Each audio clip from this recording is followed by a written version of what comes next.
good for us and what's not good for us, and just like you would with any kid. Stuff we learned in kindergarten still works. We all look at the child's individual needs. Every child is different. I just got my vitamin B this morning playing with babies in our little global assessment team, and every baby was different. So you can't look at your baby and go, oh, my baby's the same age, why isn't mine eating? Why isn't mine doing this? Why does my child do this? You have to look at your child's individual needs. They have health issues. Just because they have Prader-Willi doesn't mean they have other potential health issues going on or other traits that you pass down in your family. We want to move the whole family towards a healthy diet. I see a lot of people that are doing great. We see some people that, oh my goodness, this means I can't make cracked macaroni and cheese and pizza rolls and all the stuff that we eat every day. You know, we go to the Chinese buffet every Friday for years. You know, what are we going to do? So, it's teaching the whole family how to improve their diet. And the biggest thing is Dr. Miller's always saying, we want to promote independence. We want to be able to send your kids off to college and get an apartment and be able to eat and not have to worry about it. And so some of these more strict diets, we worry about that. Are they going to be able to sustain that? I work with kids with diabetes, and a lot of them, a lot of them have to carb count, and they have to count every gram of carbohydrates they put in their body so they can dose out their insulin for every single meal. When I work with the dining service on campus, they'll call me and say, this kid doesn't have a carb count, he's freaking out, he's only eating at Subway because he knows the carb count of his favorite sub. And so that happens with everybody, not just kids with Prader-Willi, but we want to teach kids how to eat so that when they're off and independent, they can think, wait a minute, this is a stressful situation. Buffets are kind of scary. They're scary for all of us. Buffets, I'm like, what do I get? So it's teaching them some independence. I know I'm talking fast, but I want to get through this. We can have some questions. So, what do we do? What do we know? Is it low fat? Is it low calories? Is it low carb? Is it keto? What do we know about these diets? Well, we don't know a whole lot. There are some studies that are going on, and that's exciting. And when we find out results and we see that it's good stuff that we can pass on as doable, we're definitely going to encourage it. My first interaction with Prader-Willi was at the University of Alabama, and I was in their clinic. And it's a lot different than it is when we go to Dr. Miller's clinic. So when I started working with Dr. Miller, I'm like, this is great. My kids get to eat. It was all about chains and all I just remember was going home and seeing this mother carrying a chain with a giant lock. Like it was almost a cartoon lock. And I'm like, a little lock would probably work, but that was my visual. And things are different there too now.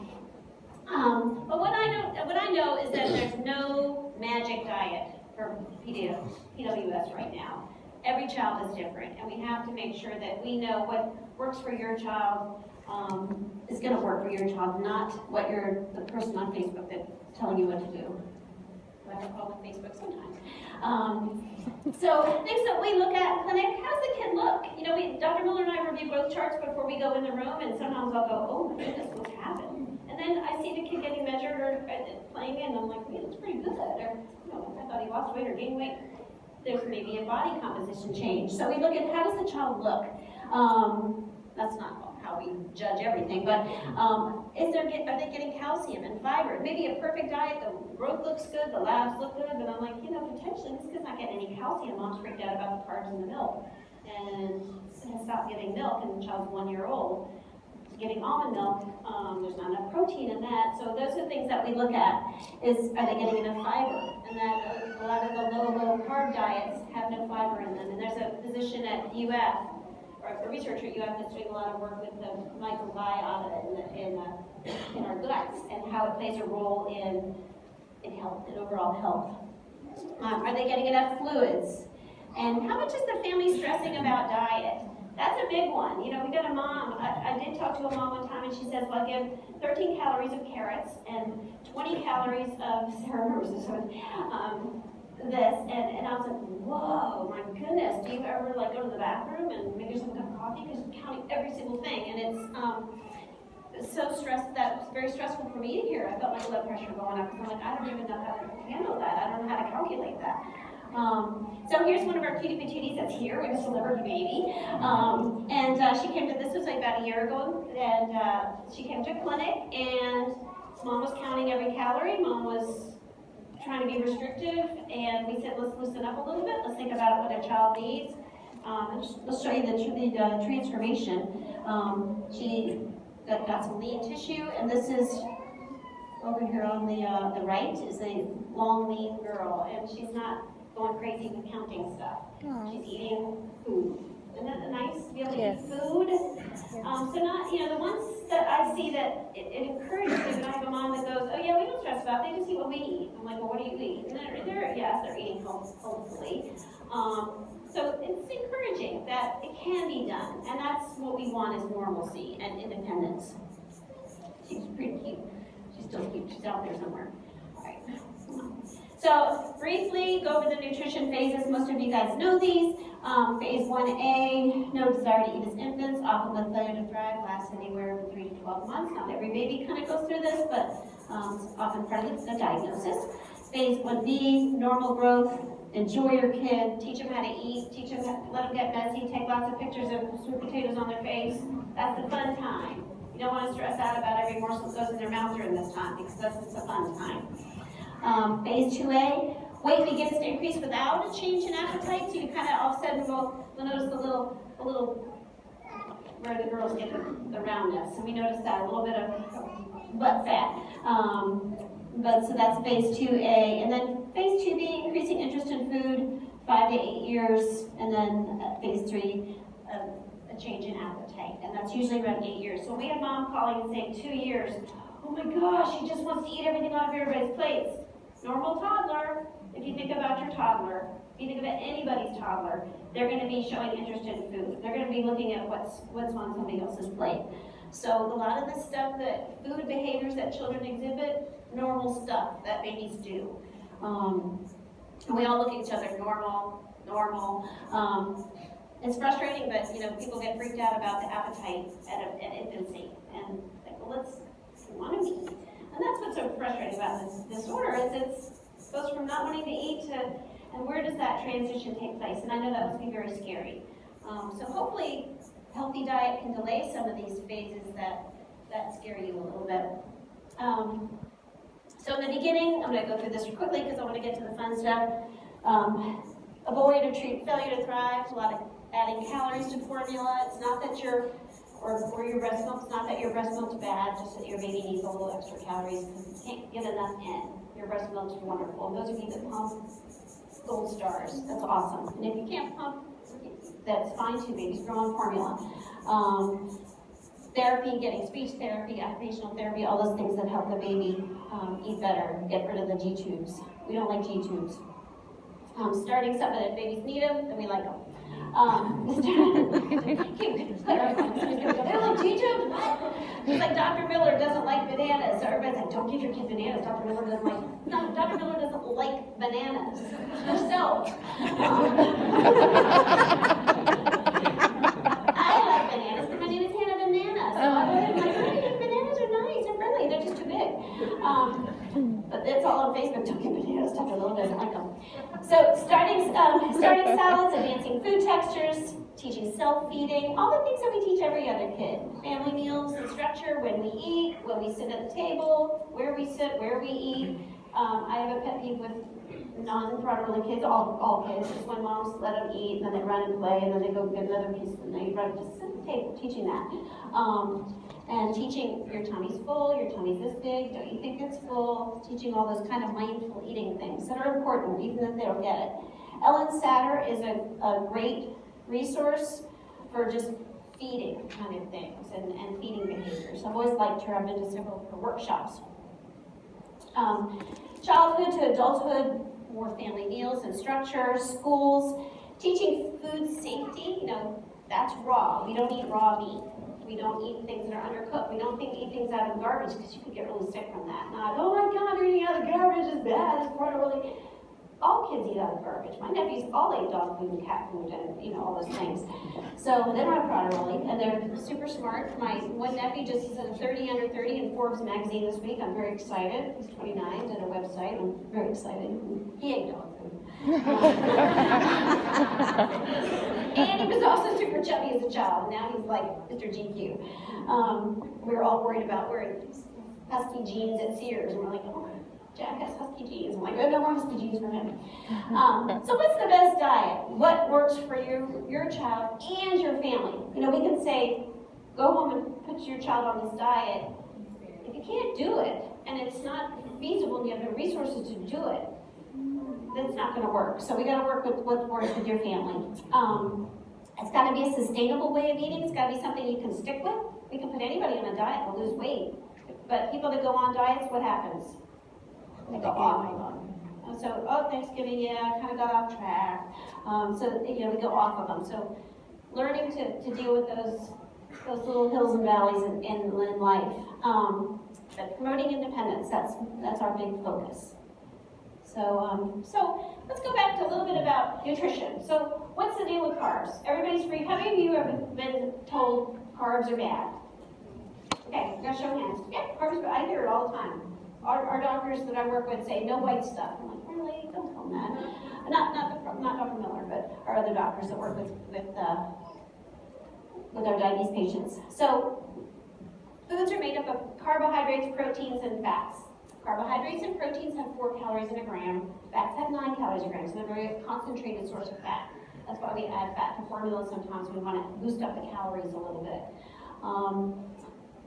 So that's basically what that means, just the caloric density of it. Now, carbohydrates provide energy, fiber, prebiotics for those probiotics to work, and some micronutrients, some of the micronutrients, the vitamins and minerals that we need. So we find carbohydrates. I tell kids with diabetes, anything that grows out of the ground is made from what comes out of the cow.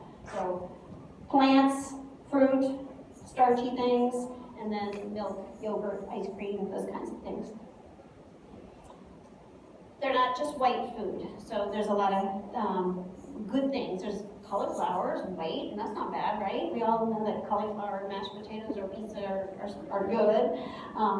But we get carbohydrates in plants, vegetables, and fruits. All good for us. Plant-based diets are what we're supposed to be doing. Grains, wheat, oats, things that we need, and our milk product. But the portion size matters. So I use the banana, the dreaded banana. 1 banana is 2 adult servings. So yes, if you give a toddler a whole banana, that's a lot of fruit. And we want a variety of things. We don't want them to get, and then it's a lot of calories because it's pretty dense. So all foods are different. So less than a quarter of a banana is the size for a young child. I would say make the kid do a little L, and it's from here to here. So it's a nub. For some babies it's a nub, and that's a serving. Take your serving and squish it down to the percentage of what you are, and that's the kid's serving. Maybe think about it that way. So it's portion that matters. Another thing is, and these bagels were out there. I was like, oh good, they have those bagels out there. The bagels, those itty bitty bagels, that's a bagel serving when you look up what a bagel is. The big bagels can have as many as 50 to 60 grams of carbohydrates. So bagels aren't bad, they're just too big. So it's 3 and 4 adult servings of grains, and that would be 2 days worth for the kid. So you don't want to give them. People love bagels. I mean, in the 80s, that's all we ate was bagels. Bagels and cream cheese in college. But they weren't that big. They were the little Lender's frozen ones. Now they're ginormous. So it's not that they're bad. It's just sometimes we do too many of them. They give us fiber, and this is something that one of the researchers at UF is really working with us and saying these really low-carb diets are not benefiting your kids because they're not getting this good fiber that they need. And we know a lot about, how many of you have heard that the gut microbiome is important for health? Mm-hmm. Okay, so we're all aware of that. There was a few years off since people started taking probiotics. Fiber prevents constipation and all the risks associated with that you know. It's a substrate for the gut microbiota, so it's important to have some fiber in there for the bacteria to eat. Basically, it's the food for these bacteria. So anything that's undigested in our gut is eaten by bacteria or chewed up, and it produces some short-chain fatty acids, acetate, propionate, and butyrate. And these are essential for gut integrity. And so they help us prevent inflammation. So it's important that we have some fiber. This is why we say you gotta have some grains, some whole grains, or a few starchy vegetables in the diet so that you get these good, important sources of fiber. There is a thought that the propionate may have a role in suppressing appetite. I don't know that yet. I'm not gonna don't say, oh, fiber makes you less hungry, but it does. Fiber fills you up. If you eat a big plate of beans, you're gonna be full. You're also not gonna be constipated, which is a good thing. So inadequate fiber, and this is something we see, is there's a big drop in the beneficial short-chain fatty acid production. The microbes will start fermenting anything that's in there, protein, whatever's left undigested, and you can have some substances that can actually increase inflammation. So not having any fiber can set up an unhealthy environment for your probiotics. We also know, and this is for everybody, is low fiber diets are associated with cardiovascular disease, type 2 diabetes, chronic kidney disease, hypertension, some types of cancer. And this is a typical diet that I see a lot is, oh, we have eggs and bacon every morning for breakfast. Wow, throw a little fruit in there. A little piece of toast, little Dave's killer bread is not a bad thing. So fiber recommendations and where they get these numbers, I don't know, 21 grams of fiber. But this gives you an idea, and I put them on there. I don't want you to go home and start counting fiber grams. I just notice, wow, they need some fiber. I don't give you these numbers so that you go home and start keeping a log of how much fiber your child eats. And too much fiber without too much fluid can kind of stop you up. So just saying, don't start giving fiber pills and for all brand. But for a toddler, it's 20 grams a day. And if you look, an apple has a couple grams of fiber. It does take a little bit of work to get that much fiber. No American gets enough fiber. So it is a little difficult to get fiber if you're not getting any grains and any vegetables or any starchy foods. So best sources of fiber, legumes. That's why we promote a lot of beans, chickpeas, roasted chickpeas, fruits and vegetables with skin. You're going to get a potato, tiny potato, child fist size with the skin. If your kid has to have applesauce, make homemade applesauce and puree it with the skin, so you get the skin in there. Now we have protein. Protein, I'm not going to go too much into this. Carbs I spend a little more time on because that's the big buzzword. It's important for repairing cells, building new tissue, lean muscle tissue, very important for growing kids, and can help with immunity. So children need protein and carbohydrates to grow. So, all these low-carb diets that adults are doing, they're thinking, great, if I don't eat any carbs, I'm going to burn my fat. And we all have excess energy, we're grown, we don't need to build new tissue except to repair things, but we're not growing muscle like kids are and bone. But kids need both carbohydrates and protein to grow. And when I used to work inpatient, we'd have to figure out the non-protein calories and the protein and total calories and non-protein calories to see how a child was growing, if they were getting enough carbohydrates in their diet, carbohydrates and fat. So if you limit all the carbohydrates, they have to use the protein you're giving for their energy. And so sometimes we'll hear a mom go, yeah, we started adding some carbs and she has a lot more energy than she used to have. I'm like, yay, power of carbs. Then they get to use that protein to build muscle, build bone tissue, build all that good stuff. So we have to be able to use it. And too much protein. I see a lot of people adding protein powder to shakes and protein powder to oatmeal and stuff. Too much protein is not a good thing either because our body can't, it's not like you're going to take protein and say, all right, I'm going to have 6 chicken breasts today and I'm really going to work out and that's going to, pop my muscles. It doesn't work like that. You have an amino acid pool in your body, and if it needs to repair something or fix something, it's going to use that protein at that moment. The excess doesn't go into muscle tissue or where you want it. The excess, anything we eat in excess goes where? Fat. In our fat stores. So excess protein is broken down and used for energy if the child needs it, or it's stored as fat. So in adults, when we eat 6 chicken breasts, we're just adding to our fat stores. We're not building muscle. Protein contains nitrogen, so when you break down protein to store it as fat or for energy, you got to get rid of that nitrogen molecule, and that has to go through the kidneys, and so that puts stress on the kidneys. Your body gets rid of it in the urine. So if you're doing a lot of excess protein, saying, well, 1 egg's good for a kid, let's give her 3. That's a lot of protein, she won't be hungry.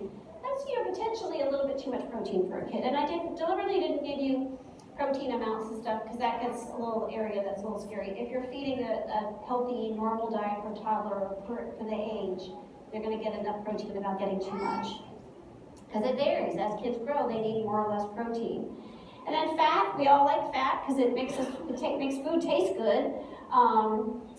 Nuts, avocados, oils, fats in lots of things. These are the good sources of fats. You know, you also have it in your meat and your dairy. We don't encourage a whole lot of low fat or no fat things because they're not satisfying, and so fat's not bad. But most foods are a combination. So eggs, nuts, meat, seeds contain protein and fat. So it's not like these are fat, these are carbs, these are protein. Foods are a mixture of things. Some have more or less. Yogurt, milk, beans, lentils contain carbohydrate, protein, and fat. Whole grains contain protein, carbohydrates, and often fat, depending if they use the whole seed and the germ and the seed. So healthy foods are a combination of all three. So you can't say, I'm just going to eliminate carbs, or then you're going to eliminate some things that you need. So what works? Ketogenic, modified Atkins, low carb, paleo, low calorie. We don't know yet. We have a kind of a modified controlled carbohydrate diet, a sensible carbohydrate diet. We do know that overly restricting, so here's Kathy. You guys remember Kathy? She's like the crazy eating disorder girl, eating her cereal and her little drink in the morning, her black coffee, and then her salad for lunch, and a carrot, a diet soda for a snack, and then a big plate of broccoli, which every college girl has done, for dinner. She ends up binging all night. So we know she's a chocolatarian from 9 to 12. So we know that restricting leads to binging. So if we want to prevent being legitimately hungry, you may think, okay, I've got the weight down, I'm good, but if you're always hungry, that's gnawing there, and there's that legitimate hunger underneath that other hunger, that can be a real scary thing. So we don't recommend overly restricting and just counting calories. So our diet, we don't count it, and when I do have to count it, it takes me hours, and I hate it. But when we look at, you read on the internet, 45% of the calories from carbs, you think, 45% carbs, 30% fat, 25% protein. That doesn't mean on the plate, the percentages. It means percent of calories. And the only way you're going to figure that out, if you're going to calculate, it's going to take you all day, and it's going to be a real pain in the butt. Either put everything in a program, or you have to take the calories and divide it by how many calories per gram. So it's not easy to calculate, and I don't recommend anybody do it. So some of these low, when you go too low, often too low in calcium, too low in fiber, and we don't know the effects of prolonged ketosis and effective growth hormone. That's something that Dr. Miller's has questioned with me. And clinically in toddlers, we've seen low energy and very, very low carbohydrate diets or very low restricted diets, and then possible bone mineralization issues. So I'm a calcium person, I'll make sure they're getting calcium. And then a lot of inadequate micronutrients and fiber if you're eliminating foods that are a good source of iron. I'm not going to talk much about the ketogenic diet. It was just developed a long time ago in the 20s by a faith healer to treat epilepsy, and it mimics carbohydrate starvation. In theory, it sounds great. If you don't eat carbs, then you have to burn other stuff. I think people use the ketogenic diet more for behavior and more for other things. I had to use it for patients with epilepsy and seizures, and it was so hard. It was the hardest part of my day to calculate these diets, and the parents were like, oh my God, you have to eat that? I have to like whip oil and ugh. So it's a very difficult diet to do correctly and to do it long term. So is it safe for kids? What age? We used to cycle kids off of it. I'm out of the seizure kid world, so I don't know how long people keep kids on it now, but we would cycle people off of it to give them a little bit of a break. But what do the most popular diets have in common? We have either low calorie, low fat, or low carb. One thing they have in common is eat more vegetables, practice portion control, don't eat junk, and less sugar. So if you can take that message, that's a good way to think about it. So they all have something in common that we can pull from all the best of the best practices. And if you've seen this My Plate, if everybody ate like this, we would be a little bit healthier. It's kind of simple. It's almost like the 4 food groups. We had to go back in time. But this is, it's kind of maybe a little fewer grains at a meal, but this does work. And simplify it that way. A lot of people like to think of it as clean eating too, where avoiding processed foods, limiting sugar, cooking your own foods. That's always a good thing. And not eating a lot of artificial stuff. So that's where we get into messes when we start eating everything in a package. But calories still count. So, if you're if we say nuts are good, it doesn't mean give your child a pound of nuts and let them eat them all day. Or if avocados are good, don't let them just sit there and eat 3 avocados in a row. Calories still count, which we do see. A lot of parents say, well, what kind of diet can I follow? I go, well, we're sort of a paleo diet with grains and dairy, so the only things that we really, the processed food, the junk and the sugars, but it's a healthy diet. And so it's not, but if you want to get a paleo cookbook, they've got good ideas in there. It's all just kind of vegetables and meat and stuff. But for children, we do want them to have some grains, and we like beans. Beans are great. How many of your kids eat beans? How many of you? They're great. Beans are great. You can roast them. You can eat them in salads. You can add protein. So they're a good way. Our way we do things is people call it the Florida diet, so that's why I put that up there. We don't call it that, but that's, she's doing the Florida diet. Oh, we have a name. Come up in the world. We try to limit sugar. Sugar drives hunger. We try to take out artificial sweeteners, natural sweeteners, sugar, as much as possible. Because sugar makes foods taste really good, and you gotta keep eating them, basically. We would try to have some protein with meals and snacks. Nourishing carbohydrates, not good carbs versus bad carbs, but carbs that mean something, that give you some micronutrients, that give you fiber. Snack for the right reasons. You see somebody in the airport just handing their toddler gummy snacks just to keep them quiet while they're dealing with their flight delay. Sometimes that's going to happen, but people that constantly, the kid's acting out or talking, let's shut them up with some animal crackers or gummy bears or something. Snacking for the right reasons is important. Get enough calcium, protein, iron, and other nutrients, and this is the words of Dr. Miller, no juice, ever. Ever. Oh, here she is here. Yeah, say it again, Dr. Miller. No juice, ever. Sometimes I'm like, a little bit. So we play good cop, bad cop sometimes. But I agree with her on the juice, because juice is just the sugar from the fruit. So try not to add it to water stuff. So what about all these other, what happens with sugar in our body? And we don't know, we need more studies on this, but we do know it makes things sweet, right? We can all agree on that one. So then sweet things taste good, right? Yes. And then we want to keep eating them, right? Right. And then we're in trouble. So if you have a bag of M&Ms and you say, I'm just going to have a couple. Heck no. Somebody handed me a bag of those peanut butter M&Ms, I'm done. Yeah, I will sit there and eat the whole bag, whether I'm full or not. They just taste good.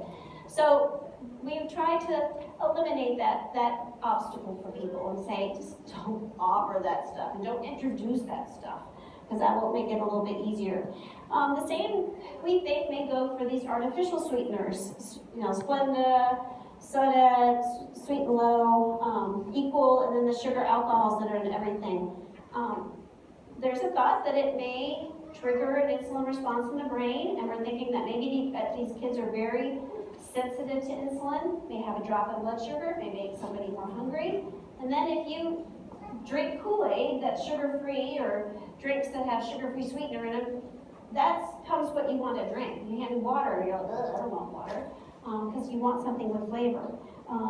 So it's, we try to avoid anything that could possibly get somebody hooked on something.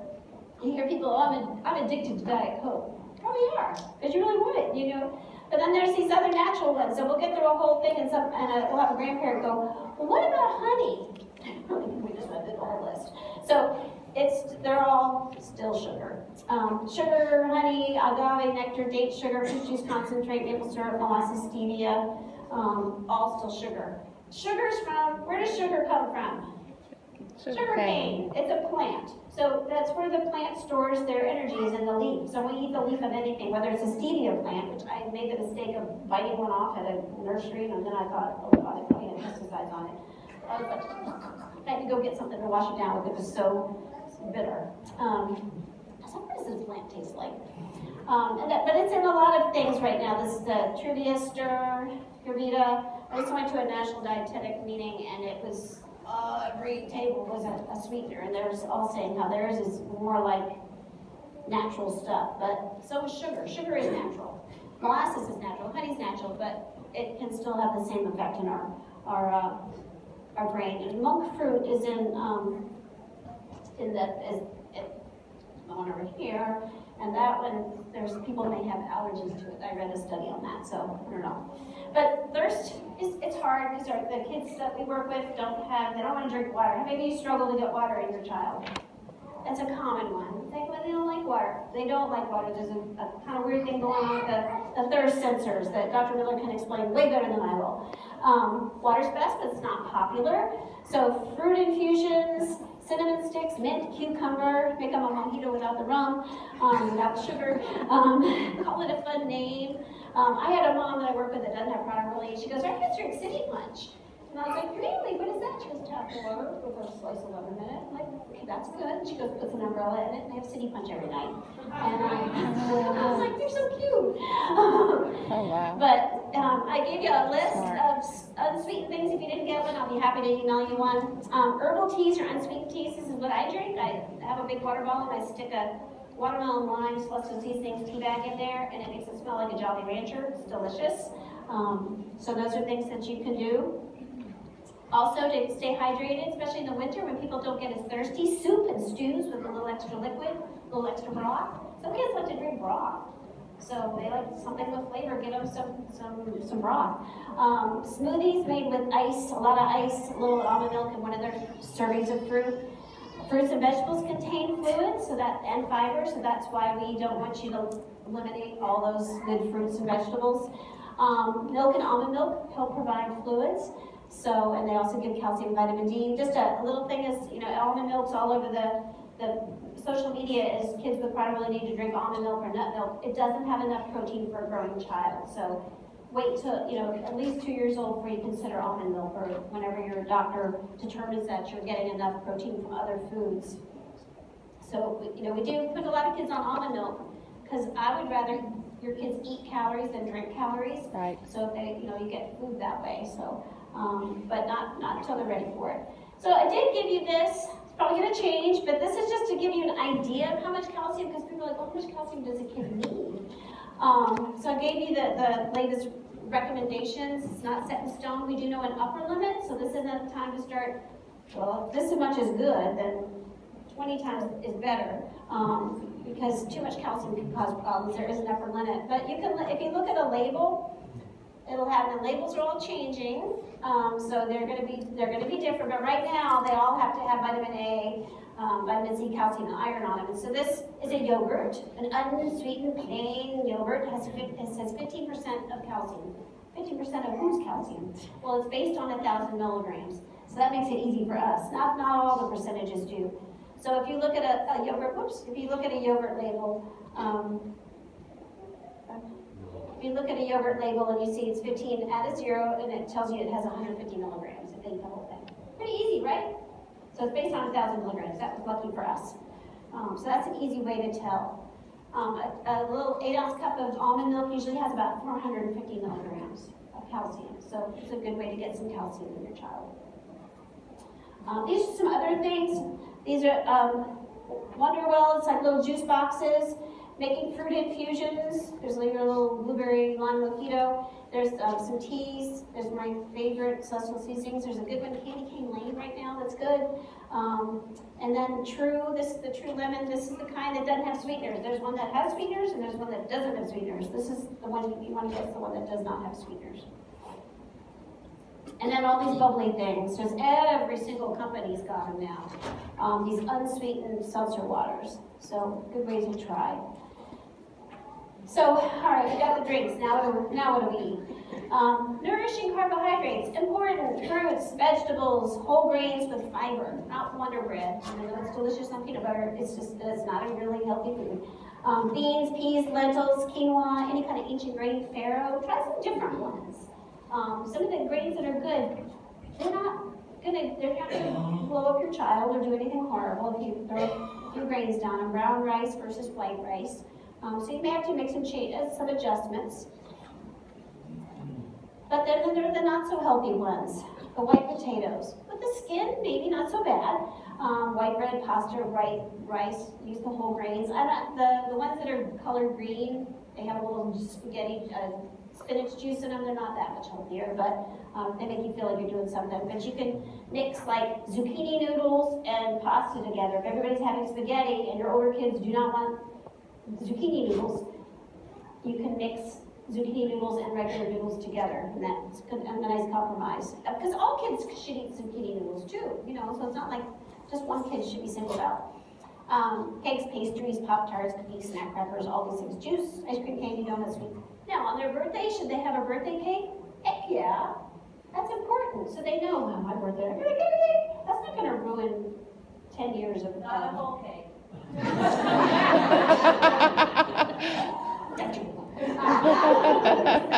Please drink it back there. Yeah, not the whole cake. So, let them have a big piece of cake. In my house, we get cake for breakfast the next day. That's kind of that's what we grew up doing. And then the cake disappeared. Probably my mother took it and ruminated. But I don't know. But savor the flavor of healthy foods. You don't need to add a bunch of stuff, some spices, herbs, good things. You know, learn how to go back to grassroots, Little House on the Prairie days, where they grew their own food. You know, grow a garden. And that makes people have fun with food. We can get the whole family along. I know you don't have to grow a garden. My tomatoes probably cost me 10 times as much as a tomato in the store. Yes. Because they all die. What about snacks? If you're old enough, you remember this guy that you can't eat just one. Is that true? Yes. Yeah. Yeah, they gave us potato chips yesterday, and I was like, well, these are good. I haven't had potato chips in a long time. I was like, all right, throw them away. If you think about it, when you're eating something, is eating a few potato chips, if you eat the whole bag, is it going to make you that much happier? So if you're trying to watch yourself and you know, if you get a McDonald's fry and you eat just a couple French fries, that does it for you. Get rid of the rest. And so kind of, you can't eat just one, but you can. Just think, I'm not going to get that much satisfaction if I polish off the bag. I'll just feel bad. So what is a snack? It should help meet the nutrition needs for the day. It should contain some protein and fat. It should prevent true hunger, not to keep somebody busy or to pacify it. So it should, you know, kids' tummies are small, so they may need snacks in order to grow. And I'll make these slides available because I see a lot of people taking pictures. So if you want, you know, let me know and I'll send them to you. So some nourishing snacks. These are just some of the popular ones. Cheese sticks, Greek yogurt with some blueberries, plain Greek yogurt with blueberries. It's not bad once you get used to it. In solidarity, I eat plain Greek yogurt now. Did I like it at first? No, but I eat it now. The wheat, have you seen that yogurt yet? It's wheat like in French. It's delicious. Good yogurt. Leftover meat from dinner could be a snack. Apple slices and peanut butter. Even Jamie Oliver had a thing where just the powdered peanut butter in the middle and kids could dip. He was just dealing with kids, so that was a good snack. Good idea. Cottage cheese with cinnamon. Has some protein in it. Avocado with some sliced meat. You know, make them a little fancy, like little appetizer things. A small handful of nuts, child-sized handful of nuts, not the bag. So some of our favorite grocery store finds. I don't know how they got that rabbit. There's that little carpet. Powdered peanut butter, the veggie noodles. They even sell them now. You don't even have to get your little shred, your spiralizer, the veggetti, as we laugh about in clinic, because it sounds dirty. Dr. Miller's husband makes fun of it all the time. But you can shred cucumbers, carrots. You can make noodles and cold sesame noodles out of cucumbers. You can do lots of things that you do with pasta with some shredded noodles. And they even make like mashed broccoli, broccoli rice and cauliflower rice now, so you can buy all that stuff frozen. Plain yogurt, plain Greek yogurt, Parmesan crisps, if you've ever had those. It's tempting to eat the whole bag. Try them, you go to Starbucks, moon cheese. Okay. So you don't want to eat the whole bag. Herbal tea bags, frozen vegetables to roast, roasted asparagus or roasted broccoli, delicious. Roasted chickpeas, delicious. Unsweetened vanilla almond milk, make sure it's the unsweetened, and then eggs are always a good thing. You can do so many things with eggs. Some of the things that I see a lot of parents eat sound healthy, but are granola bars. We always say no bars, right, Dr. Miller? No bars. She hates bars. No bars. If you compare them, like a Nutri-Grain bar to a cookie, you're going to see a fruit-filled cookie. Probably has more nutrition. And just add a vitamin to it. Gummy snacks, which are just gummy bears, they're not fruit snacks. Fruit pouches, you don't get the same satisfaction from eating a fruit pouch that you do from eating fruit. You know, you can suck down one of those little applesauces, and she's actually like, did I eat? I can't remember. So if you ate an apple, that would take you a while. And it's good for oral motor development, right, Sarah? Good point. Pre-made smoothies, those Bolthouse Farm things, kind of scary, the calories in those. Snack crackers, toddler dinners, mainly just starches like noodles and chicken and noodles. Organic snacks. Now, organic's good if you're looking at fruit because it's made without pesticides, but organic snacks are not any healthier than other snacks. A Teddy Graham is a Teddy Graham. Coffee drinks and those creamers that everybody's using now. A lot of sugar in them. Flavored yogurts, breakfast cereals. Cereal's tough. We recommend oatmeal because it doesn't raise blood sugars as much, and it's got that good soluble fiber in it. Gluten-free foods, a lot of people, when I do gluten-free, they think it's healthier. I think that is kind of going away now. It was a big problem a couple years ago. Gluten-free still has carbs. It just doesn't have gluten. If you have celiac disease, gluten-free foods are your friend. But now, people thought they could, if I eat gluten-free, I'm gonna lose weight. No, you found gluten-free donuts and cupcakes and everything now. The food industry is right on you, behind you. And then honey wheat bread is no different from white bread, so look for a whole grain bread. Dave's Killer Bread or Eureka Bread, those are really good ones. So quickly, the kitchen can be your best tool. Cooking can be relaxing. A lot of kids like to watch cooking shows. They like Shopkins. Even the cupcakes, not going to make them want cupcakes because it's a little cute thing. But cooking can be relaxing. So you can learn about food, experiment with new spices, flavors. Just try to keep junk out of the house so it's not tempting. I mean, that works for me. If I have junk in the house, I will eat it, so keep it out of the house. The kitchen's a good opportunity. It helps kids take ownership of what they're eating and their restrictions. And you shouldn't have to lock up the kitchen. You shouldn't have to lock up foods. This is alcohol. You can keep the kids, teenagers away from it. But you shouldn't have to, our goal is to not have you lock up. Plate the food in the kitchen, try to avoid serve yourself. That's too hard for all of us to have serve yourself. You keep going, I'll just have a little more, a little sliver. Use smaller plates. That tricks our brain to thinking we're eating more. Enjoy special foods at the holidays. If you have a Thanksgiving thing that you love, have it at Thanksgiving, but don't serve it every Sunday. So really enjoy that, like a birthday cake.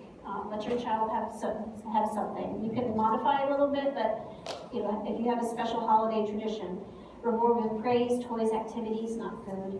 And teach flexibility, not schedule. You see kids in clinic go, it's 11 o'clock, you must nap, and start getting panicky, and then they're done. And so if you say, no, we're going to have a snack when we're done with Dr. Miller's appointment, then they get that.